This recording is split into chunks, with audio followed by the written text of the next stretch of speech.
एक पिंजरा आहे, त्याच्यामध्ये आत्मस्वरूपाचं ध्यान करा. भले पिंजरा सोन्याचा असेल, रत्नाच्या कटोरीमध्ये पक्षीला जर खीर खायला मिळाले तर त्याला तिथं चांगलं वाटत नाही, कारण त्याला माहित असतं हे प्रार्थंत्र्य आहे. तरी त्याप्रमाणे या शरीररूपी पिंजऱ्यामध्ये आपण अडकलोय. शरीराला सजवण्यामध्ये वेळ घालवायचा नाही, या शरीररूपी पिंजऱ्यातून बाहेर पडायचं आहे. हा शरीररूपी पिंजरा आहे.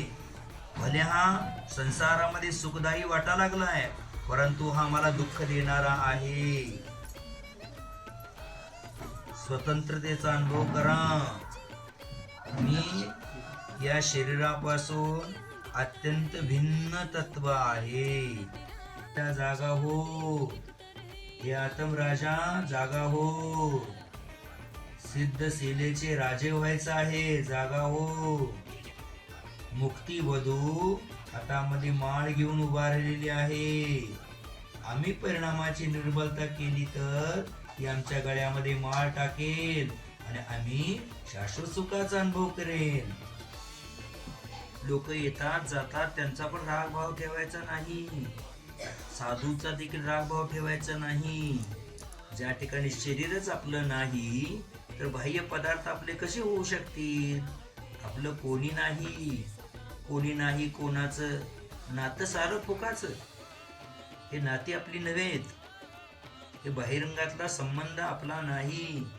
परद्रव्याचा संबंध नाही. परद्रव्याचा परमाणू देखील माझा नाही. माझं कोण आहे? माझा अनंत शक्तिशाली आत्मा माझा आहे.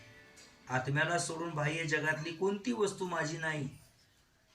आत्म्याला सोडून बाह्य जगातली कोणतीही वस्तू माझी नाही. भेद ज्ञानाची दृढता ठेवा. परते पर हरणार, जागा हो, जागा हो. आत्मराजा, हे आत्मराजा, जागृत राहा, जागृत राहा. समाधीची वेळ आहे, संलेखनीची वेळ आहे. आत्मराजाला जागृत ठेवायचं.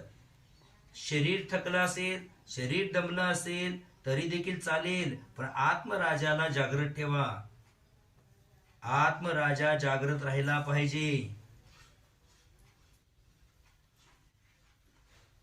अर्यंत सिद्ध, अर्यंत सिद्ध, अर्यंत सिद्ध, अर्यंत सिद्ध.